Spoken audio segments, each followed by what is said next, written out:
and welcome everybody to our webinar today, Recruiting the Right Partners the Right Way. This is Jim Summers. As the slide says in front of you here, which hopefully all of you see, I'm the Chief Marketing Officer with Relayware, and I'm joined today with VP Customer Success, Tim Harmon. Tim, are you there? I am. Hi, Jim. Hello. Yeah, so everybody, we're bi-coastal today. Tim is calling in from California, and I'm here in lovely Jersey City, New Jersey. And excited to have you on board. And you're probably wondering, before we jump in, why we're talking about recruiting in the middle of the year, right? It's June here, and it's typically a conversation that's had later in the year. But a couple things is that we find time and again, from a content perspective, the thing that people keep coming back and downloading more than anything are recruitment strategies. So we are hitting it at customarily not a time that would logically make sense for recruitment, but also secondly, as you get ready for going into the summer months, and maybe you're starting to think about planning for next year, maybe we're on the earlier side of helping you think through recruitment as you get ready for putting your plans together after the summer.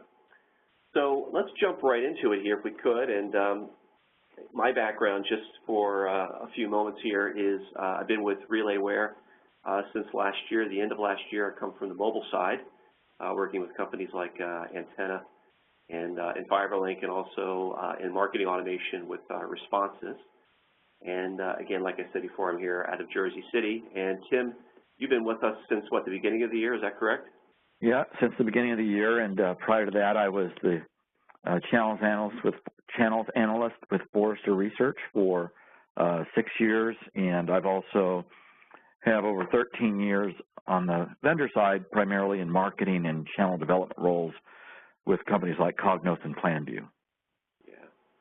So obviously you have a deep sort of base of knowledge in this, and talking with folks who are out there, people like the folks on the phone here are working through these challenges every day. So, you know, presumably each of you got some form of communications, either a press release or an email describing what we're going to talk about today. But just to reiterate, the goal is talking about recruiting the right partners. And what we mean by that is that it's not just a numbers game when you talk about recruitment. It's not just about having more and more partners, but it's making sure you have the right partners. And a lot of the market dynamics have changed in recent years. What the vendors are doing and what they're looking for from their suppliers is different. So we want to help you develop the right profiles to target key partner prospects, either net new ones or replacing the ones that maybe aren't performing to the level that you'd like them to.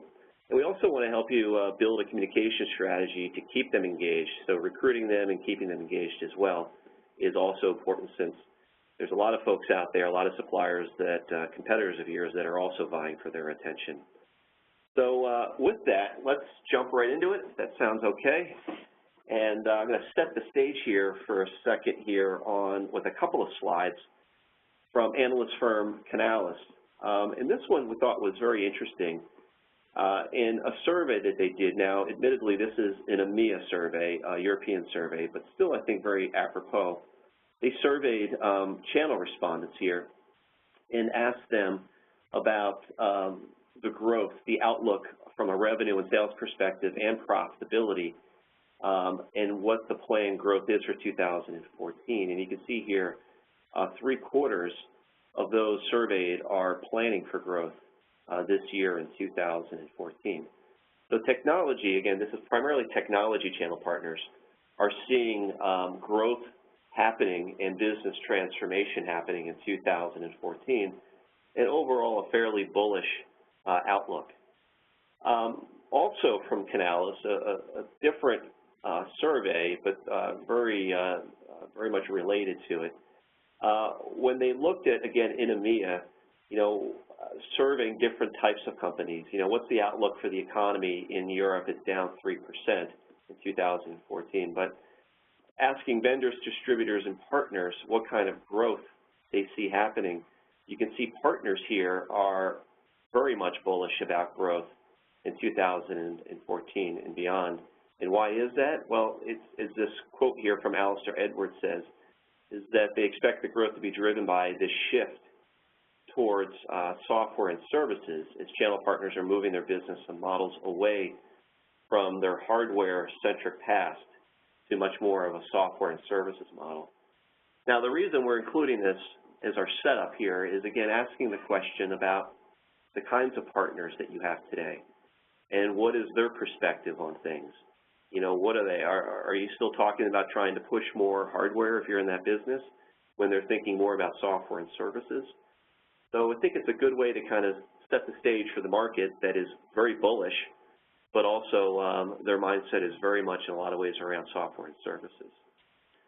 So with that, I'm going to stop talking here. Well, actually, before I stop talking, to continue on this point, I thought this quote from Cisco from Sabrina Lin, who's VP of their commercial business, I thought kind of added on to that point. And she says that the demands for cloud adoption as we move toward the Internet of Everything have resulted in our ecosystem of channel and partners transforming their business to offer services and analytics. So again, it's making that point again. A company obviously as sophisticated as Cisco is in indirect channel management and working with partners, who sees this shift afoot in talking about that. So again, to drive this point home, the theme of this is, do you have the right channel partners to succeed not just today, but also for tomorrow? So now I am going to stop talking here and hand it over to Tim, my colleague here, to walk us through the first portion of the agenda, which is talking about the importance of the right recruitment. So Tim, why don't you start here in setting the stage around whether or not people's recruitment may be missing the target. Yeah, Jim, I will. So, you know, so I've worked as a channel management practitioner, and like I said, prior to joining Relayware as an analyst in the channels area for some time. And I know that even in my own experience, going out and trying to find recruit the right channel partners is an onerous task. All right, it's difficult. And what's difficult about it is that the target is always moving, right? So you have maybe a specific target market that you are going after, but your current stable of partners doesn't really meet that very well. Let me give you some examples. I think that most people know that the decision-making power in customers is shifting from the IT decision maker to the business decision maker. Doesn't mean that it's entirely in the hands of the business decision maker, but certainly they have a lot more influence than they did even a couple of years ago. And this is largely related to, you know, software as a service and cloud solutions being, you know, made more available and more accessible to business people without the IT organization having to get involved in an architectural implementation project. You know, but you may have partners that know only how to sell to the IT organization. In other words, they don't know how to sell to the line of business. Another example, you know, architectures, right, refer to this, right, moving from on-premise to cloud architectures. But your partners may be stuck in a business model where most of their revenue comes from implementation. And, you know, as more and more customers move to cloud, that implementation revenue and business model tends to dry up for those partners that are unable to adapt, right? You may want to get into new geographic markets, right, but your partners don't operate there, so you need a new set of partners, right, that are going to operate in that new geography that is strategically important to you. Or, you know, your solutions are getting more complex. Now, they may be getting simpler for your end user customers, but architecturally, they may be getting more complex in terms of what a channel partner needs to do in terms of integration value, right? So as complexity increases, you know, you may have partners that don't make the investment, the necessary investment in training and certification to keep pace with your products and the product knowledge required to represent and integrate those technologies accordingly.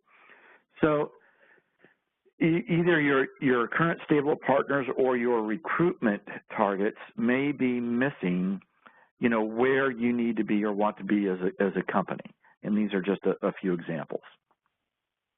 Next. Yeah, so this slide is talking about, right, a typical distribution, the typical Pareto principle, right, of partner revenue distribution within an organization. Is that what we're looking at here? Yeah, the 80-20 rule, where 20% of your partners are generating 80% of your partner revenue, of your channel revenue.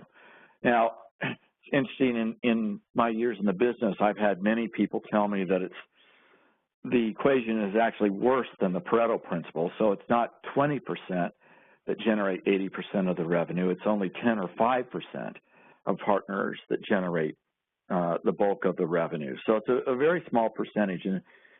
But almost universally, you look at an ICT company's, that's information and communications technology, by the way, you look at an ICT company's channel partner portfolio, and it's in the revenue distribution tends to look like this. It's really skewed to where just a very few partners are the major contributors to their channel revenue.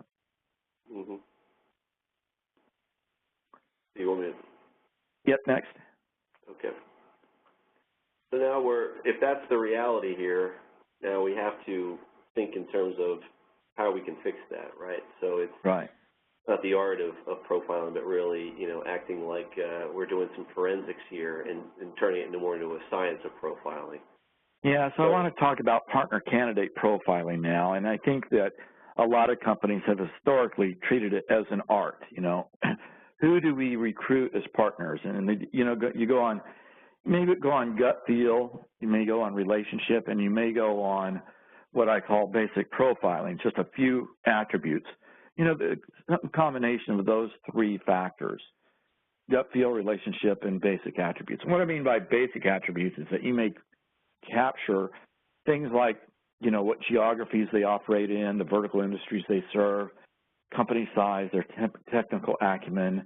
And it's really not enough in today's world to go just on those basics, because if you'll click ahead, Jim, basic profiling gets you more of what I call the bottom feeders, right?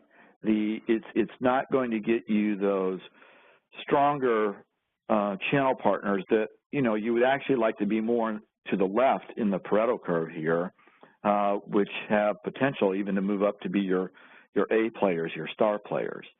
And I've seen this time and again where, generic recruitment campaigns, partner recruitment campaigns by ICT vendors winds up in, bringing in, 5% or 10% more channel partners into the fold. But more often than not, those channel partners tend to, be to the far right of the Pareto curve and just not major contributors. They don't move the needle very much for those ICT companies. Next.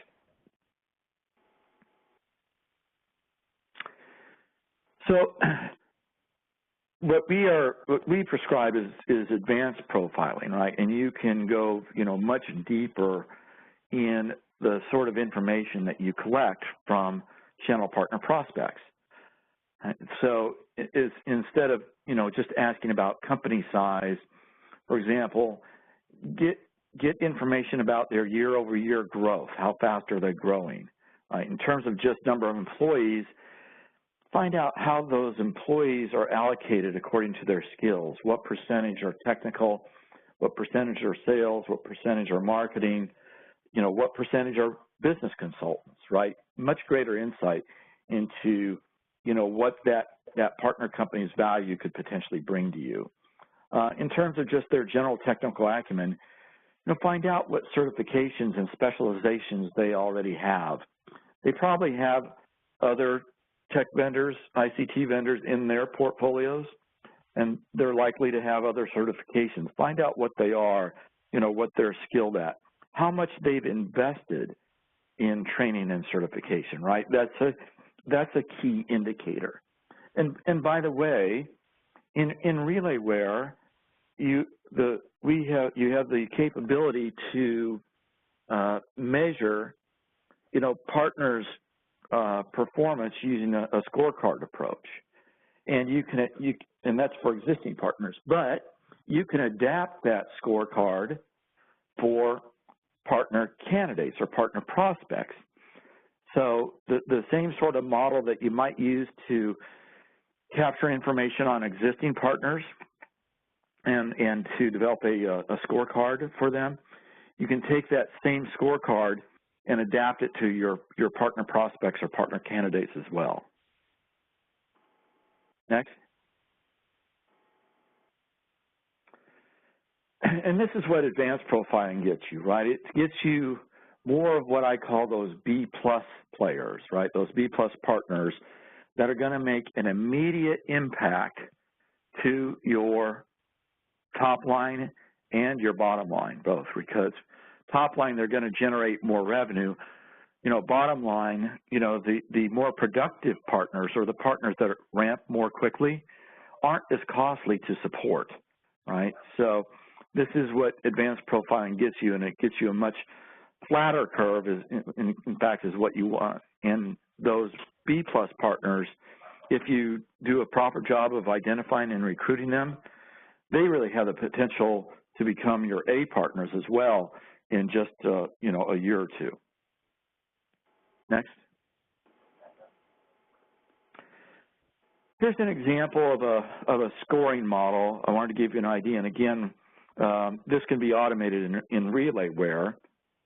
But we've, on the left, I've articulated the criteria that may be important, to you as a company from your strategy and objectives perspective. And on the right, towards the right, you see a column called weight, and this is reflective of the capability that you would have in Relayware.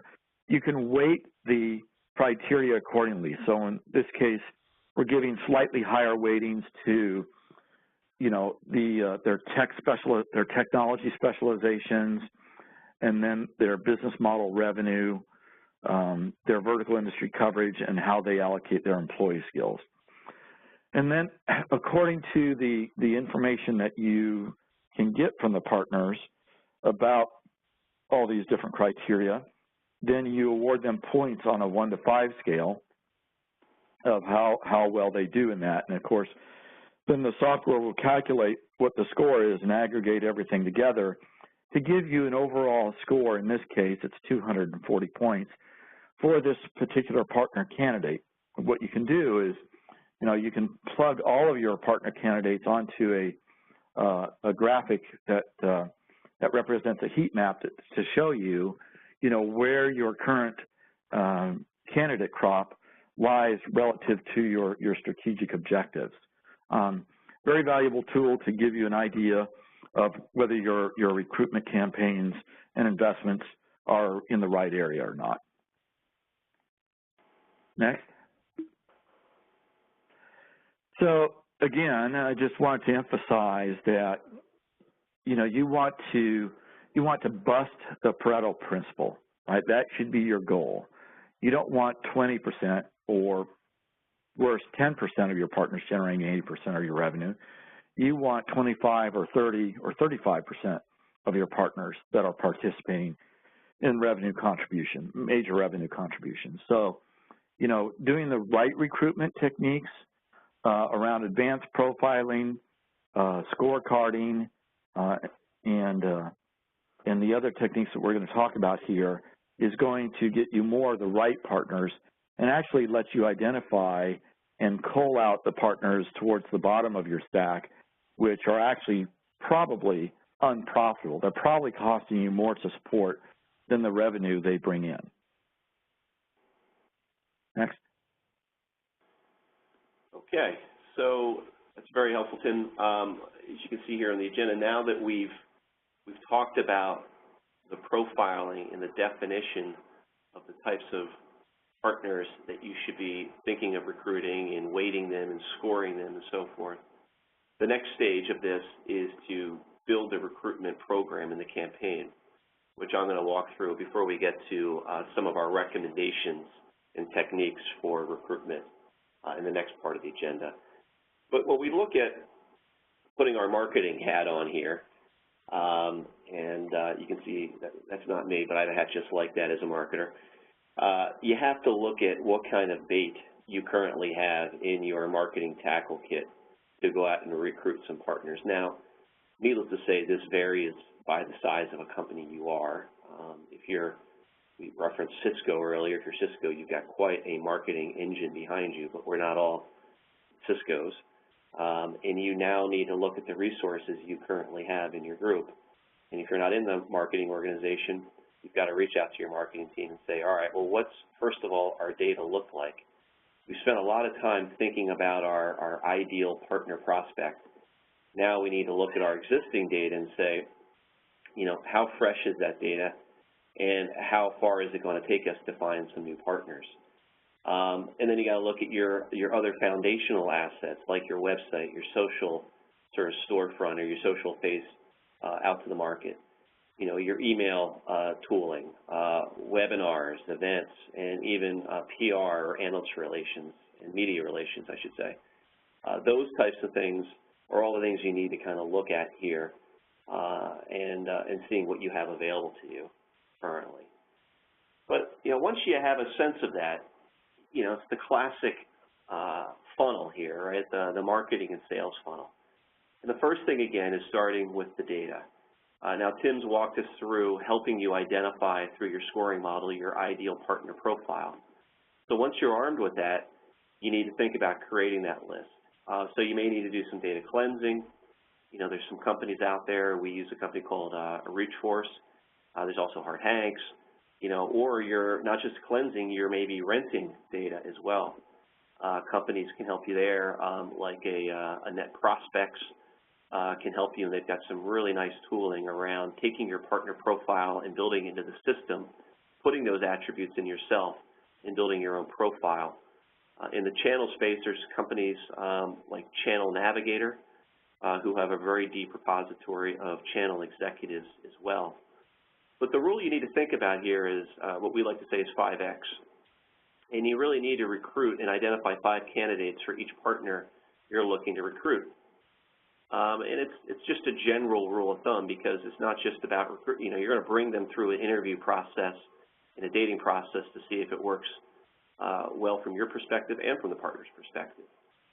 So again, getting back to the data to build your addressable ecosystem, you look at doing your own, you know, list brokers. Maybe you have a marketing agency that can help you with that, or other third parties, or just doing your own desk research as well and going to your sales team and seeing if there's any opportunities that are coming through that would make good candidates for you. So looking down the criteria, I think, Tim, you've already touched on this, but it's the basics like geography, company size, and so forth. But it's other things too, like certifications, expertise, years in business. So you need to get creative about this, looking to things like LinkedIn and other sources to get this information to build your data. So what about engagement strategies? Right now we're looking at the mid-funnel here and trying to engage them. Now within Relayware, we have a very powerful marketing automation engine and event management that can support this, but you may already be using other tools as well. Maybe you're using a marketing engine or automation engine like a Marketo currently, or ExactTarget. But look at these different assets that you have and start to build together the different things to build your campaigns. You really want to get your value proposition very well articulated, right? And part of that value proposition is building the business case and the financials, right? And also pulling testimonials together. There's nothing more powerful than having a customer testimonial. As a marketer here, I'm always trying to get more and more customers to advocate, and that's going to get people's attention. Knowing who your competition is and knowing what your competition looks like is obviously important, and looking at incentives and MDF and co-op. The last point here is around a marketing halo, and what we mean by that is looking here at creating broad awareness. Two well-known companies, but coming out from different vantage points, have issued press releases around the fact that they're actively building out a partner ecosystem and recruiting new partners. You know, in the case of HP, it was very much of, you know, they're rolling out a new Partner One Channel program, and they like to add more than 3,000 new solution providers to the fold. So you can see here that this is more of a blunt instrument in trying to get as many new partners into the franchise as they possibly can, which has its merits, of course. But Nuance took a different approach. They're taking more of moving into a new geography. They were moving into the Middle East and needed to reach out and do targeted awareness, which I know sounds oxymoronic, but they're moving in the Middle East to build awareness about their partner program in that market and trying to recruit new partners in that area.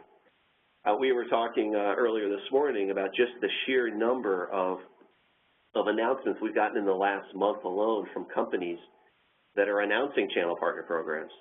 One of our customers is Genband, and in late May, they announced their new Partner Advantage program. And as part of that, they're trying to bring on new partners. Companies like Avaya just announced something yesterday, big company, Voxy, Phonality. You know, these types of announcements go a long way to generating awareness and getting people to come to your site, and then you move them through the funnel and getting them to some form of webinar or downloading the economics of how they can make money and how you can help them. You know, Jim, in looking at this, it's made me remember just how powerful a simple press release can be when it comes to partner recruitment. But you've got to be smart about those press releases. Right? You know, for example, Nuance, obviously if you're going to be doing, you know, search indexing, it's going to show up in terms of, you know, Middle East, geographic specific. But there are a couple other things I think you can do. I would always include a quote from the CEO. Channel partners look for commitment from the top, from the vendors that they decide to work with. And so getting a, you know, quote of commitment from the CEO, including that in the press release, I think is always important. And then the other thing that I think is critical too is value proposition. And it's always amazed me, you know, when you go out to a lot of ICT vendors' websites and look at their partner page, there's no value proposition. It just says, do you want to become a partner? And so when I've asked companies about it, they'll say, well, we really haven't developed a value proposition for partners. But you know, you should really treat partner candidates like you should do customers. And as Jim is walking you through, you know, a proper marketing methodology for partner recruitment, you have to apply the value proposition capability to partner recruitment, the same thing that you would customer acquisition. Mm-hmm. Yeah, that's exactly right. And we're going to talk in a moment here about, you know, the website a little bit more detail, but you're absolutely right. I mean, I think people, when you think in terms of a press release, just thinking of Genband alone, when they announced their partner program in May 22nd. Now, Genband, just so you're aware, is a telecommunications hardware company. And I think they have roughly 100 partners, so not an extreme amount, but they're looking to bring in more. But in their press release, you know, they did a nice job of putting, I would say, probably like 10 quotes in there from other partners, so their current partners. It was a handful. I think it was like 6 to 10. And saying, oh, wow, you know, John Doe says, I'm a partner, and this is the value that I'm getting out of it. So that level of credibility is very important. And then taking that message and being effective with how you share that socially as well, whether through Twitter or LinkedIn communities, is vital. So I thought they did a very nice job with how they represented that. So thank you, Tim. You know, before, you know, the next stage here is, you know, before you go to the altar together and sign a letter of intent, you know, you need to do an assessment here, right? So there's this whole multi-step process that needs to happen around pre-qualified screening. So what we suggest is that you do a quick phone call to confirm your current perception of a partner that is raising their hand or a partner prospect. Get them on the phone, talk it through, share your value proposition, get a sense of their passion and their commitment, and how many other potential companies in your space that they currently work with. And it helps you really scrub the companies that maybe looked good on paper and came in through the form and then said, well, maybe this isn't really the right person or not the right fit. Once you have a good sense of that short list, we recommend that you do an hour interview with you and management and their management to sit through and ask some very pointed questions. And then those finalists will go through an even more assessment evaluation period. And it's the candidates need to know and understand from you, how they can be successful. And there's very much, in this day and age, a much more of a reciprocal kind of interviewing process here. They're interviewing you as much as you're interviewing them. So it's important that you go through the screening process because it's going to make sure that you're allocating the proper time and not wasting too much of your time with the wrong partner recruits. So make sure you do your homework first, right? Make sure you have a very clear idea of what your ideal partner profile is based on what Tim had walked through. And by the way, this is something, if any of you are interested, that Tim does in workshops in helping you identify your right partner prospects, so we can certainly help you there through some services. How are you articulating that value proposition and explaining very clearly and simply what's in it for you, too? The partner's going to want to know what you're trying to get out of this. Obviously, there's revenue being made, but there's certain types of things that you may be looking for that are beyond just the pure revenue. You want to define and document the go-to-market strategy so they know what the on-ramping process and onboarding looks like. They're going to ask you for that. So have those artifacts ready. And know your cost to acquire beforehand, because you may find that you're spending more money than you really should be spending, and have the right tools for the job as well. So what an LOI, by the way, I see somebody asking a question, that's a letter of intent. So frequently, just coming back here, before you go to the altar, what happens often is that there is a letter of intent. It's saying, okay, we agree to work together before we get to a formal proposal and a partnership agreement that we're going to go through a process, sign an NDA, and get a letter of intent together that kind of shows that there's a level of commitment before you sign the official partner contract. It's a good question. So, what can you do? And we have 4 recommendations here that we're going to walk through and explain some things as you walk away from here, 4 techniques to think about.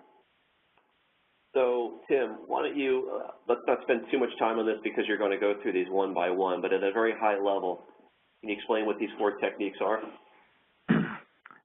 So, some checks, right, that you need to capture information about, right? What is their certification and specialization? And I alluded earlier to the fact that many partners don't have the skills to sell to a line of business that is required to represent, for example, cloud solutions today. You want to check to see, do they have vertical industry expertise? That's oftentimes an indicator of business skills and those skills related to selling to the line of business. You want to check their business model. Again, I'll talk about this in some depth, but is it focused on hardware resale, systems implementation? Are their partners' business model and the services they provide representative of the way that your solutions are now delivered to customers? You'll need to check, their vendor portfolio. Right? There's, the vast majority of partners that you're going to recruit already are partners of other ICT vendors, and I'll talk to you about what you need to consider in that light. And then finally, how to look outside the box for new partners and new types of partners. Right? Again, if the vast majority of partners that are in your recruitment funnel are traditional, resellers that sell to the IT organization that are based on systems implementation as a majority of their revenue, how do we look outside the box to find different types of partners that may be more reflective and representative of your go-to-market model? Next. Let's start with the first one here and talk about specialization, if we could. Yeah, so I used IBM as an example. I worked with IBM in my former life a lot as a Forrester analyst, and one of the things that IBM I know takes very seriously is not only the technical competency of their partners, but their business skills competency of their partners as well. And in fact, you'll see that in the IBM ecosystem, and it's representative here in their partner locator, that you'll have that IBM has partners that represent both their technical competencies and their business skills. In this case, vertical specialties. So partners that are specialized in the Smarter Cities program obviously are going to be able to speak to metropolitan government agencies and business people on how technology can help them in their particular vertical industry. Next. So the second one was to check their business model, and this is the data that Forrester produced from a survey of channel partners worldwide recently about how their business models are shifting, right? So it's pretty obvious here. It's a lot of data to grok, but let me point out a couple of things. First of all, in decline, so the red arrows on the left say that channel partners are expecting to get less revenue in the future, 2 years from now, from professional services and from cloud infrastructure services, right? So that's being a provider. So the second one, being a provider of cloud infrastructure services, cloud storage or cloud computing, what happened is that you had a lot of channel partners that saw that as an easy business to get into, and so jumped into it a couple of years ago pretty quickly without thinking, and realized at the same time pretty quickly that while it's easy to get into the cloud storage business, it's pretty difficult to make money in it, particularly when you're up against some pretty big juggernauts like Microsoft, Amazon, Google, and IBM.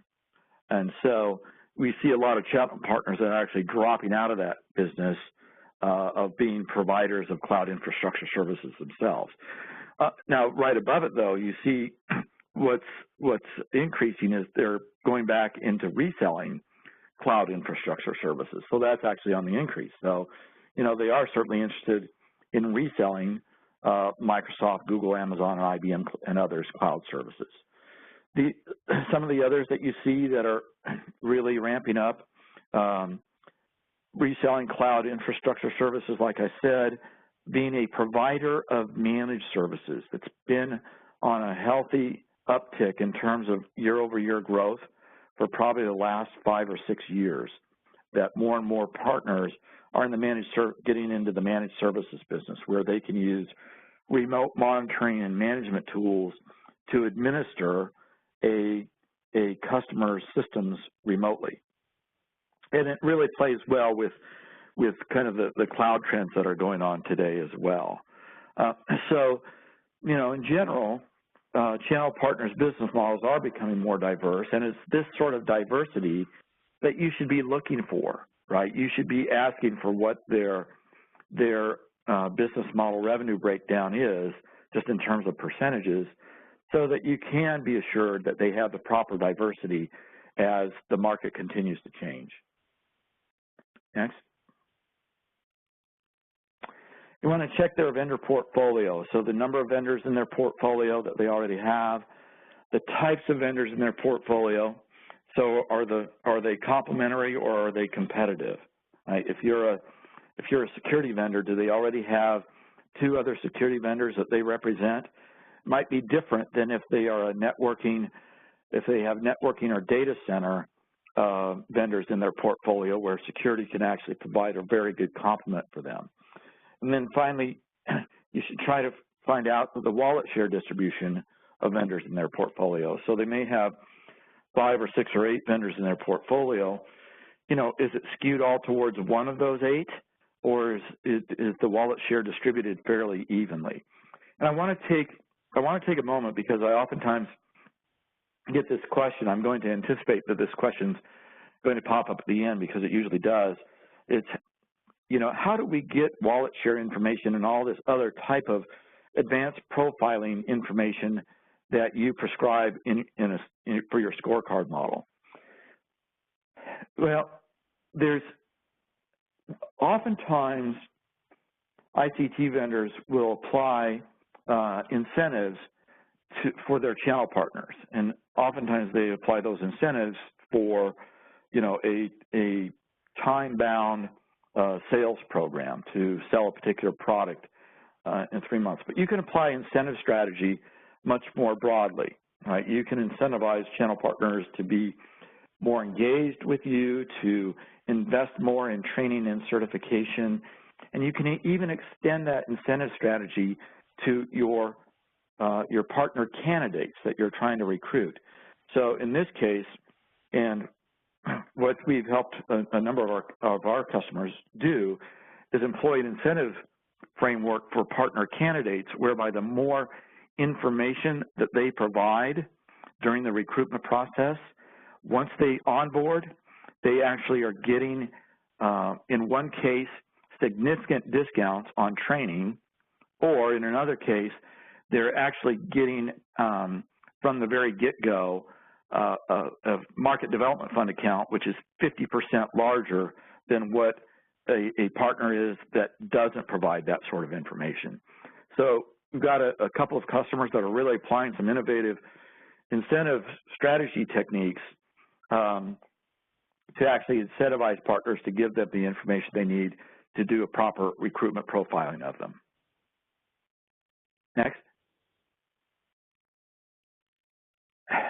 And this is data, so this is data from BAPTI that actually shows the number of vendors that partners have in their portfolio, right? So a channel partner company, you know, the headline here, the average is 8. On average, channel partners have 8 vendors that they represent to their customers that are in their portfolio, right? And so again, you can ask, you know, what is the wallet share? So if you have 8 vendors in your portfolio, is it evenly distributed, or is it skewed, you know, towards one? That might be indicative of something. If it's heavily skewed towards one, if they add you to their portfolio, are you going to get much attention? And your immediate reaction might be probably not, but you can look deeper than that, right? What if that 80% wallet share to a particular vendor is very closely related to what your solution area is?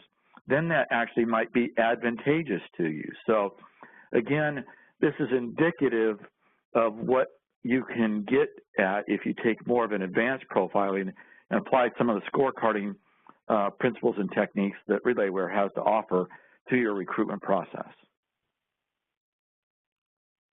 Next. So just looking to the fourth one here, you know, looking outside the box, you know, we've talked about a lot of things today, building your profiles, marketing to them. We've touched on a few of these already, but it's worthwhile to really think creatively about finding those partner recruits through other types of methods like sniffing around the websites, but really getting into the social sites as well. We talked about LinkedIn and Inside View. We also find that a lot of our clients have success even looking at the industry accolades and awards and looking down those lists, which are all available online as well. So there's other things that can be done to really think outside the box and to try to, you know, not just go out and acquire or rent data and what have you, but to look at other approaches. And the one thing we also say is, you know, why not potentially open up your partner portal partially so that prospects can see the value firsthand? I mean, you don't see that happening too much, and we admittedly don't see it happening all that much today. But we're having conversations with a lot of our customers about opening up the portal to see some of the initial value that a partner would get through, you know, whether it's collateral or the training and certification. You know, give them a taste of what's available to them, because they're going to want to see that you're committed to this and you're supporting this, you're investing in this, and you're keeping it current. So there are ways for people to come in and sign in and give them access to see what the portal and all the content looks like, and that allows you to see what they're doing and to tailor your conversations around the things that they're looking at as well. And again, this is something that we can enable through Relayware, to open that up as well. Yeah, Relayware has the capability to provide a limited view of your partner portal, so where some of the capabilities that you might grant to your partners would not be, visible to your partner prospects. It's very, very easy to do. Now, I can't emphasize enough how important I think this is, that the point that Jim's making about this as a potential recruitment tool, very important recruitment tool. I mean, again, coming from Forrester, one of the things I think Forrester emphasizes is we are, in the age of the customer, and today it's all around customer experience. And that applies to partner recruitment too, and this is really a concrete example of partner experience that you can utilize to bring on board the right partners. Right. Exactly. So just to summarize here before we open it up, to recruit the best partners, you need to have a variety of different things. We've talked a lot today about the processes and the systems, but we have to recognize, it begins very much with your product or service. Obviously, you need the best product or service. And once you've established that and people are coming to you because they know your brand, they know your reputation, they know your product or service has value to it, then it comes down to enabling them and giving them the processes and the systems, and ultimately the best economics and overall value is what they're going to want to see. So it really is a full mix when they look at sort of the whole partner opportunity here. These are all the ingredients that you need to think about. And also ask yourself, in this day and age, who's recruiting who? You may think you're recruiting partners, but they may be recruiting you as well. And they're out there trying to find the best suppliers as well. And going back to Tim's earlier slide about the number of vendors that many partners are coordinating today and managing and working with today, it's overwhelming. It's a lot. So they're going to be recruiting you just as much as you're recruiting them. And to have that kind of mindset, I think, will go a long way in recognizing that as you go out and you recruit. Any parting thoughts, Tim, on this before we open it up? Well, I think that last point that you make about recruiting you just, again, emphasizes that this is not just the day and age of customer experience, it's the day and age of partner experience as well. And the more experience you can provide them, during the recruitment campaign, the more likely they are to come on board as a very productive, ramped-up partner. All right, great. Well, let's do this. Karen, are you still with us? I am, Jim. You want to throw some questions that are coming in? Yeah, in fact, as we've gone along, we've had quite a few come through, most of which you've covered, including Tim's crystal ball gazing around the wallet share, so well done on that one, Tim. But there is one that's come in sort of towards the end, which might be a bit of a reiteration of what you've already said, but just maybe for Tim, just to be clear, can the process of profiling be automated? Yes, it can. I may not have been clear about that, but we have a scorecarding profiling capability within the Relayware product set. Typically, it's used to scorecard current partners, but it can be adapted very readily, and it'll probably be a subset. But it could be adapted to do the same performance scorecarding for partner candidates as it does for your partners that are currently in your stable. Thank you, Tim. Back to you, Jim. Okay, yeah, in the interest of time here, we realize that we're already at 45 minutes here. So as you can see here on this slide, if this has piqued your interest and you want to learn more, you have a variety of different options. You can download the white paper if you haven't done so already, which is available on our website. If you want to go right to the straight URL, it's there, relayware.com/recruiting-channel-partners. We've been tweeting, I know, during this webinar at #ChannelChoices, which is not just for this webinar, but just in general. So please join that conversation. And if you have any specific questions for us, please, you can email us at research@relayware.com, and we can also help you answer any questions or learn more about maybe Tim's workshops on how to help really ramp up your recruiting activities. So with that, thank you all very much for joining us. Have a wonderful day, and stay tuned for more webinars from us in the coming weeks. Take care.